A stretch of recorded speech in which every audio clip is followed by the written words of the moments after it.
where does your personal balance sheet actually stand? And the two things, especially in this year where so many things maybe got a little bit thrown out of whack, one of the first things is to say, am I very current and very clear in my mind of where the money is that is coming in and exactly how much it is and what are the sources of money coming in? Are you really paying yourself first? And I have always said what you should do is for any penny, dollar, whatever euro money comes in to you, to your bank account or in other way to PayPal or whatever other paying services you use, take the first 10% and put them into your accumulation account. How did we do with this adjustment throughout the year? Because when you review how flexible and how well you actually adjusted to the new situation, that gives you also some confidence about the ability to plan and be well prepared for the next year. So do a little bit of a review like that. I believe one of the really important things that we need to get across and learn and acknowledge for all of us is that we are not just functioning as an employee, as a business owner, as a bank account holder, as an investor, but we are also functioning as a natural organism, as a human being.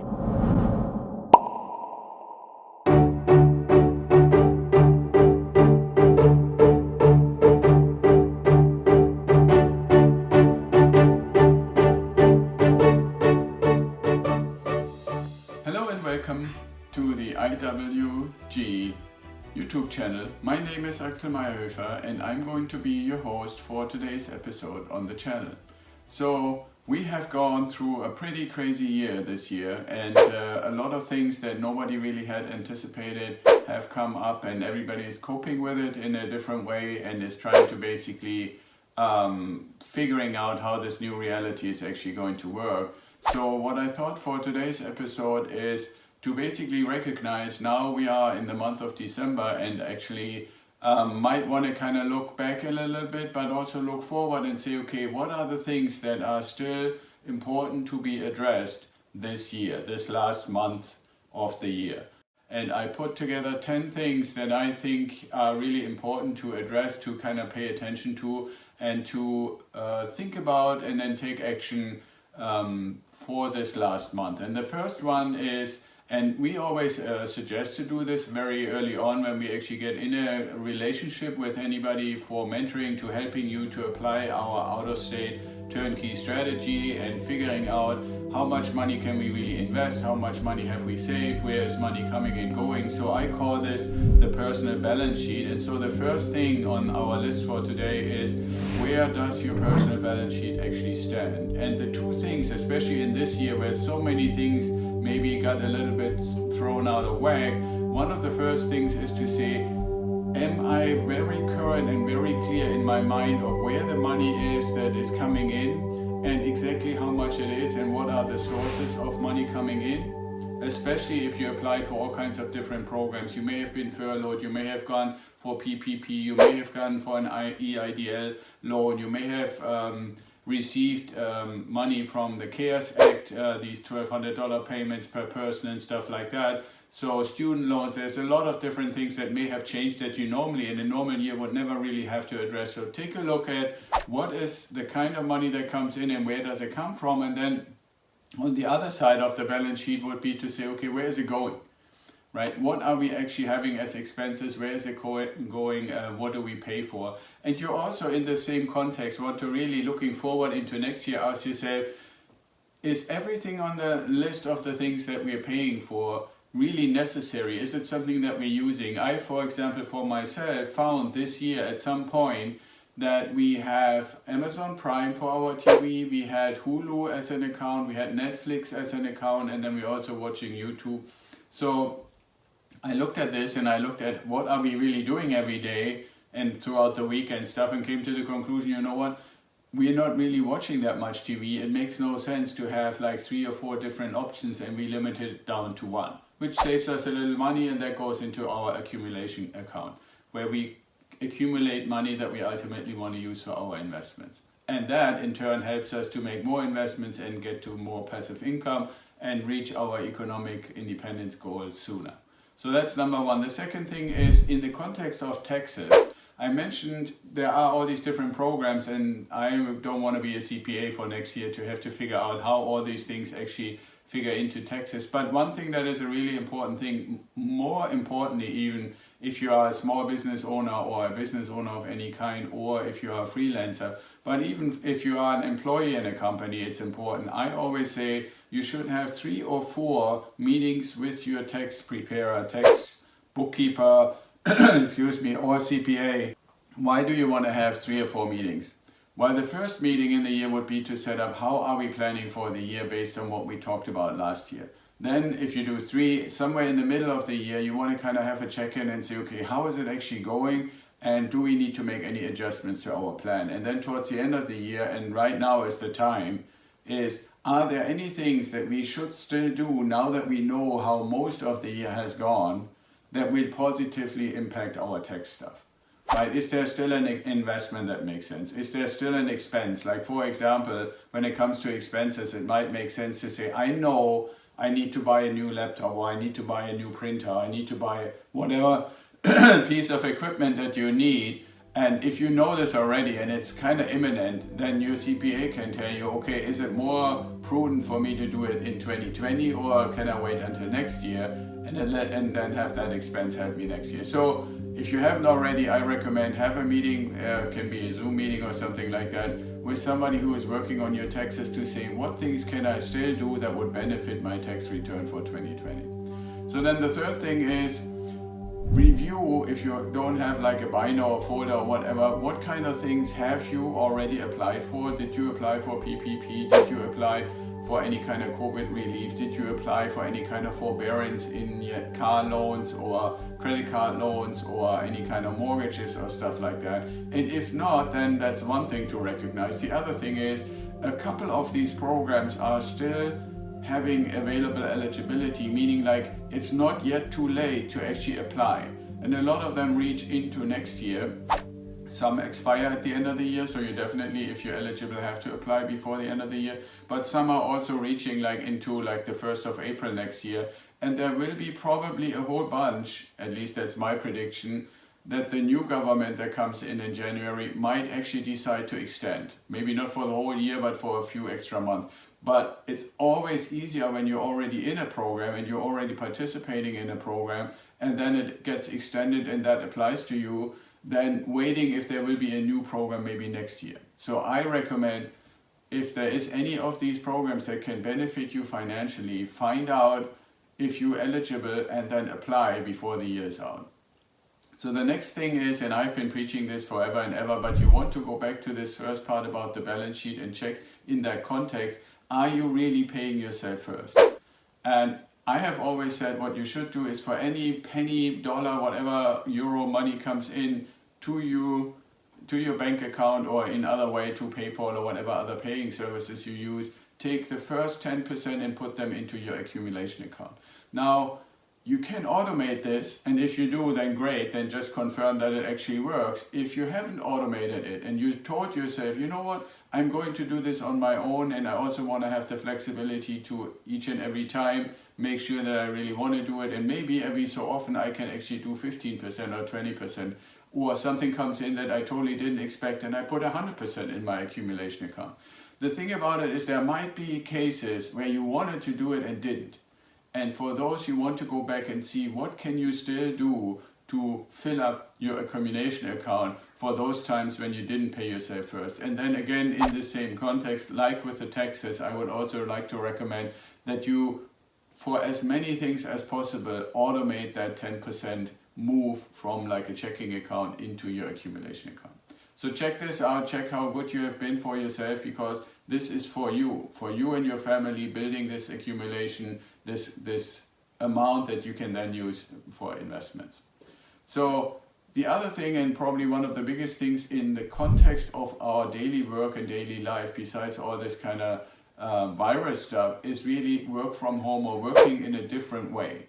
And so what I would like to encourage you is to ask yourself, okay, will this work from home situation, if it applies to you, remain in place for a prolonged period of time? Or do you already have indications that your organization, either if you are with your own business and you work from home, or you're an employee and work from home, is it likely that this work from home, this remote work opportunity will last into the future?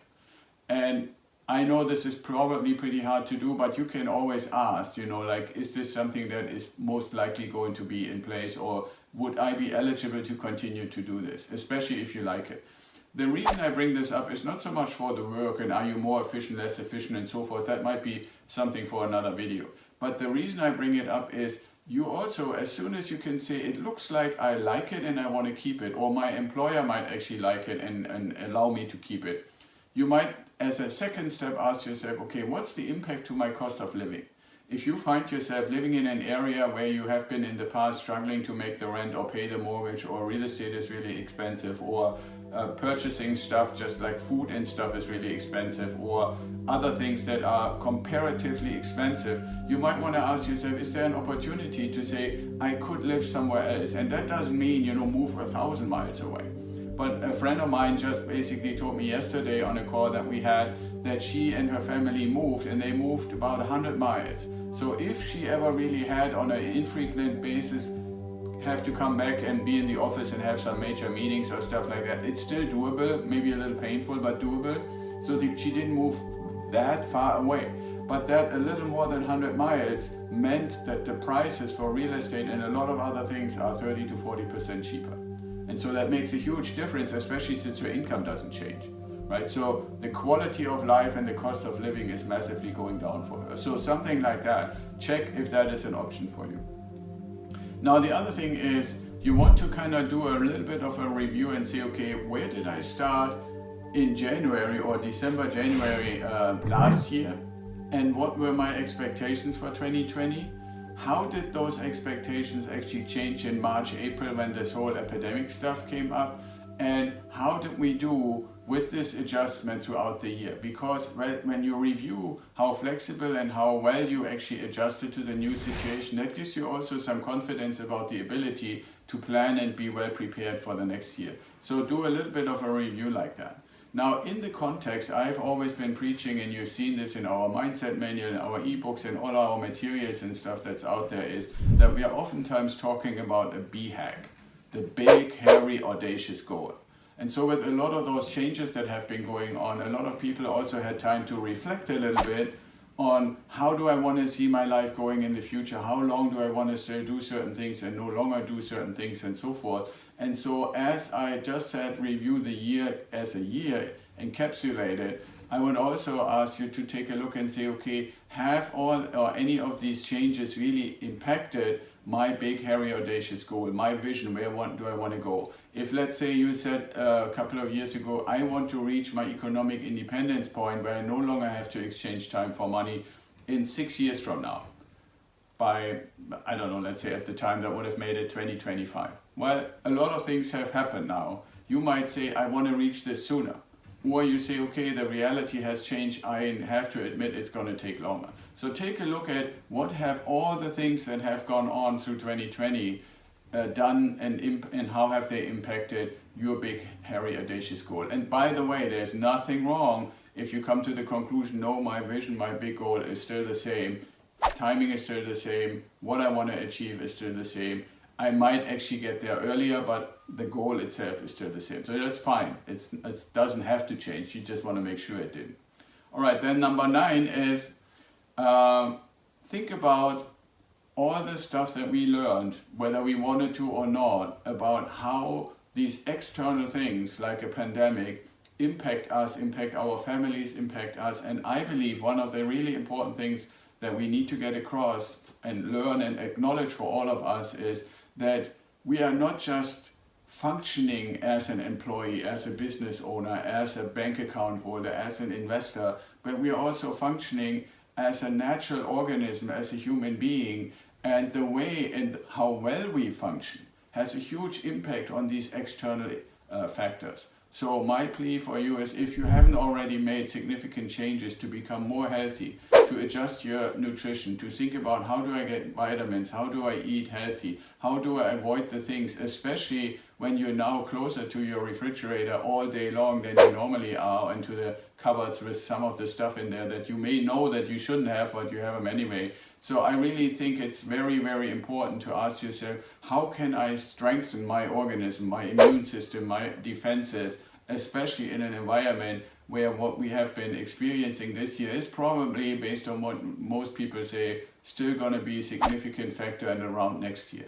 So anything and everything you can do to strengthen yourself and your family, especially through nutrition, through better healthy habits and so forth, the better off you will definitely be if something that might impact you is happening, or somebody in your family unintentionally brings something home that might impact you. And I'm not just talking about the pandemic, I'm talking about just something like a simple flu or other things that are out there. So the stronger you are as with your body as a person, and the better habits you have to keep your immune system and yourself healthy and strong, the easier it will be to get through any of these things. And also, by the way, it keeps your brain going better, it keeps your energy going better. So it's not just to be able to defend against these negative external influences and impacts, but it's also for your own efficiency, for your own ability to reach your goals, for your own ability to think, for your own ability to really get better at the things that you're interested in. So it's two ways. It defends to the outside, but it also helps you from the inside out. All right, and so the last part, or the last number of the top 10 things that I would like to suggest for you to consider to do in this last month of the year, is to really go back in the big picture. We talked a little bit about big, hairy, audacious goal, but for your more specific situation, to really ask yourself, okay, have I really identified, especially if you're considering maybe relocating to another place, like I used in this example, for like a little bit away from where you are, especially if that is an expensive area, how would you actually figure out and have you determine when and exactly what your economic independence goal is? Meaning, like, how much passive income would have to come in to cover all your expenses as you can basically see them developing in the future in the next few years. And then really put this number down, put this number in your gratitude journal, put the time that you want to give yourself to reach that number. And if you're not really quite sure how to do it, I would still offer and recommend for you to get help. I'm happy to help you, but there are many, many other people out there as well who are happy to help you to really figure out, okay, how do I do my personal balance sheet, which we started out as the number one. You're coming back to that and say, okay, what comes in, what goes out, how much can I put in my accumulation account? If you take a factor of about $20,000, each bucket of $20,000 gets you one investment property. So, you can figure out, if you say $300-400 per investment property that comes in every month as passive income under normal circumstances. So how many do I need to get to my number? And always be a little conservative in that calculation. And if you haven't started yet, I would like to recommend for you to get yourself in the right mindset, and you might actually want to make this as a kind of a free Christmas gift if you're considering what should I do for friends and people in my network. So we offer you a free mindset manual under idealwealthgrower.com/free.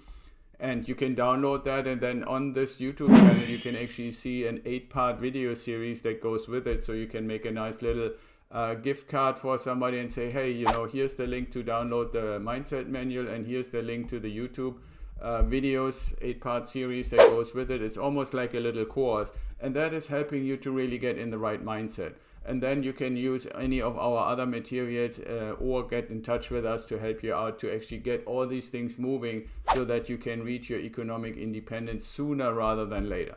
So that's a 10-part list of things to do in this last month of the year. And a couple of those things I would really like to encourage you not to delay, because you can only do them before the year's out. If you haven't done them, then it's gone and it doesn't come back. So with that being said, I look forward to see you again soon in another video on our channel. And if you like these kind of videos, I want to remind you, please give a thumbs up and a like on the channel here. If you're not already a subscriber, please subscribe, ring the little notification bell so you get notified when we have new videos coming out. We're trying to post twice a week on Wednesdays and Fridays, and maybe even in the future have some live content on social media. So until then, be well, be safe, and I see you again.